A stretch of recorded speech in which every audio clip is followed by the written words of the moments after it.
All right, so this is just a little video and a review because I've only seen one review, I believe, of the McCallum Folk Pipes, and I got them right here. I'll play them in a second, but I wanted to talk about them first. Why do I think they still got a little bit of air in them? Just playing them. Why do I think this is one of the best bagpipes on the market? And I got the cheaper one. I got the one that is the drones are plastic. They come in African Blackwood also for about $200 more. I think they're just wonderful. They're one of the best pipes I've ever played. I absolutely adore them, and I'm going to give you reasons why. Number one, okay, they're in A440 pitch, concert pitch, so you can play it with other instruments. I probably shouldn't be smoking, I'm talking. A440 concert pitch. So that's wonderful for even if you're not playing Celtic music. I mean, if you're jamming with a band and it's acoustic, they'll definitely hear you. That's another topic I want to talk about, is the sound and how loud they get. And you can play stuff even that's not Celtic and it'll sound all right. I don't have tape on mine on the chanter holes, and the one negative thing that I have about this, and I've read this before about this same model, is that the reed that it comes with has a tendency to close up. I spread the reed and opened it a bit, and I'm not having as much trouble, but it does require you most likely getting new reeds, and you can work with reeds that are Fred Morrison A small pipe reeds will work in McCallum Folk Pipes and McCallum small pipes if they're in A, as I talked about before. Now the reed is cane instead of plastic. It has the same sound as a chanter, yet the reed is cane, and you know, a lot of practice chanters sometimes come with plastic reeds. The only problem with the cane reed is you can't dip it in water and you can't lick it. You can't close it. You can close it with your fingers, but you really don't want your oil on it and you don't want to get it wet. These specific reeds and this bagpipe comes with a moisture control system built inside of it that attaches to the drones, which is a little tricky, I believe. I haven't tried changing the drone reeds yet or fiddled with them that much, so I'm not sure. I haven't opened it up and fiddled with it to see how hard it is to actually take out the drone reeds. But the drones are attached, and the chanter is attached to a moisture control system, which is great for, like I said, the reed, which can be damaged by water and moisture. Another great thing about them is they're quiet. Last night I played in the garage and played for like an hour, played until like maybe 11. And the garage doesn't have great soundproof, but I don't think really anybody heard it unless they were outside of their house. I don't think any of the neighbors could hear it from inside their house. Nobody in my family could hear it from inside the house. There's no dogs barking in the neighborhood. It's wonderful. I mean, you can practice with it. It's almost like a bagpipe, but a chanter turned into a bagpipe, which sounds stupid. That's what a bagpipe is. It's a chanter, but it's more of a chanter style of sound that is emit from it. It's relatively cheap pricing wise compared to the Great Highland bagpipes. You can get a McCallum Folk Pipe for anywhere from about $750, $800 to about $1,100 US dollars. The pricier it gets is usually based on the mounts. If you have metal mounts, or if the drones are African Blackwood.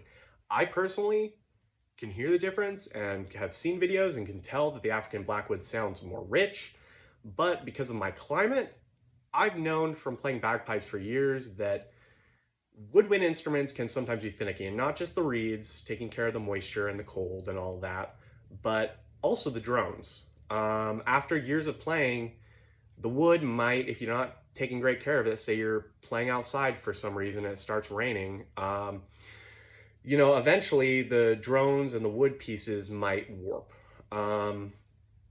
I don't think that's really going to happen with plastic.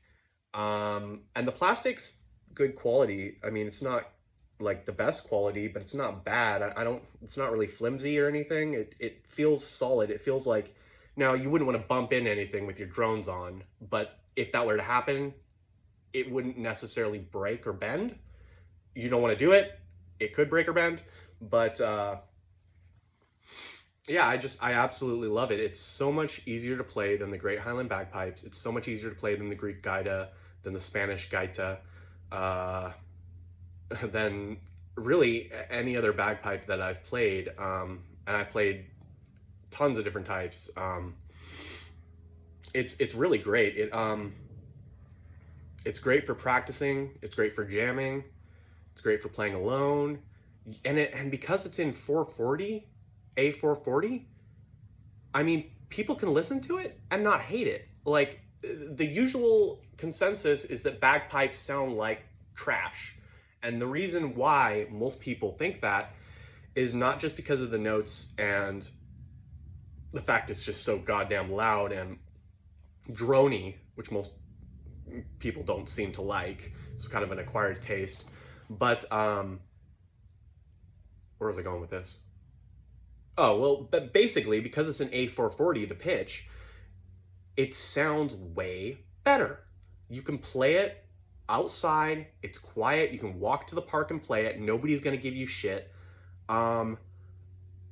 It's just a wonderful instrument. I highly recommend it for anybody, and I highly recommend it for anybody who wants to get a bagpipe, but is still on a chanter.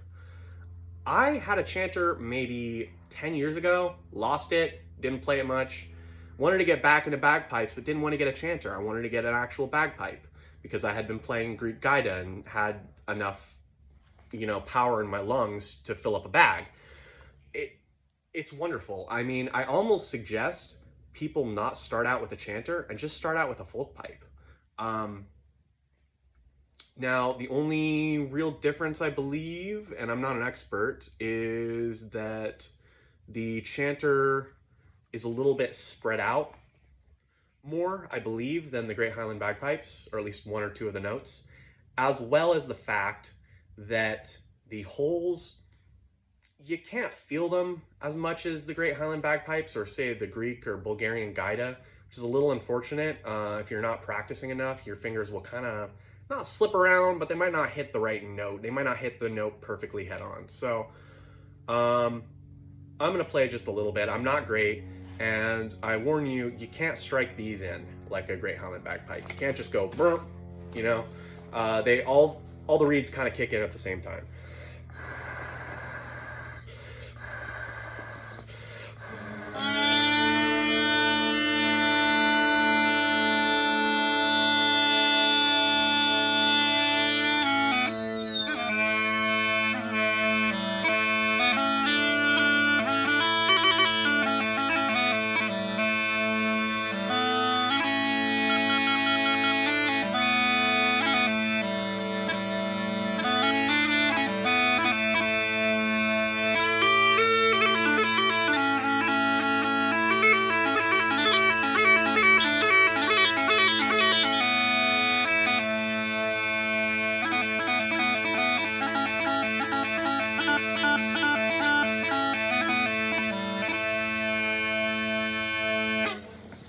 Alright, so that's the McCallum Folk Pipes. Highly recommended. I got mine from Jay Higgins for, I believe, about $800.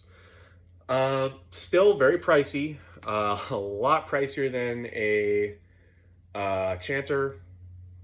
But I have never taken bagpipe lessons.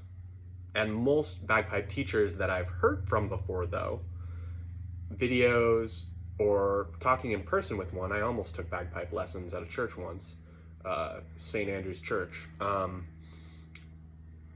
most people recommend starting out with the chanter. I don't know if I really believe that. I almost recommend just getting folk pipes or small pipes of some sort. Um, Fireside pipes. I know Gibson makes fireside pipes that are very similar to this. Um, and I think the reason why I recommend that is not only do you get the satisfaction of having those drones in the bag and feeling like you're actually playing a bagpipe, um, but also you're getting that practice in with the airflow on the bag, and filling up the bag and getting enough airflow that the drones will sound. Now, it's a lot easier than the Great Highland Bagpipe, so it's not exactly the same as practice with the Great Highland Bagpipe. But, and I don't own a Great Highland Bagpipe anymore. I had one years ago. I never really played it that much. I wasn't very good at it. I was too young. I wasn't into music as much. But, you know, that's my review. I really give it a great review. The only negative thing that I have about it is holes. Can't really feel them that much as some of the other bagpipe chanters. The reed locks up. You're going to want to get extra reeds, most likely, or open the reed up a little bit, but be very careful not to break the reed, because they are expensive. I know Jay Higgins sells Fred Morrison a small pipes reeds that will work with this, but they're, I believe, about $45 US, and reeds go anywhere from about 25 to even up to 80. It really depends on the instrument. It depends on the quality and how talented you are. You know, if you're somebody who's doing it for a job and has gigs, you obviously want to get the best reeds possible. But, you know, it's a great instrument, and I might even start playing it in a band. I would like to, my next little project with it would be to figure out some mics, specifically ones that would clip on, because I don't like the idea of having to stand static playing bagpipes with a singing microphone in front of you and a singing microphone up above you on your, you know, near your drones. You know, you might bump into them, your fingers might hit into them. I like the idea of having a clip-on microphone, so I'm going to try that and see how loud they are, because they are a lot quieter than the Great Highland Bagpipes, so I don't know how they will be, how well they'll pick up on the mic. But yeah, I give it really just like a 9 out of 10. You know, one other negative review is about it is that Jay Higgins sent extra free drone reeds, easy drone reeds, which are in this, installed already, but they gave me an extra pack of them and they happen to be completely empty. Not really complaining, because the reeds would have been free anyway, and they're like $100 reeds that you can usually only get from Scotland, or I think Henderson has them. But, you know, a little bit of a disappointment getting a box and being like, oh yay, free reeds, and then opening it up and they're fucking empty. It's just like, huh? But yeah, anyway, I give it like an 8.5, 9. You know, the only thing that could be better is if it was a little bit louder, you know, but that depends on your preference. If you want to practice quietly or play outside or play in front of other people who are not accustomed to the Great Highland Bagpipes and don't like them that much, they'll most likely think this is a little pretty. You know, a little pretty to really pretty. So, yeah, great bagpipes, great for beginners, great review.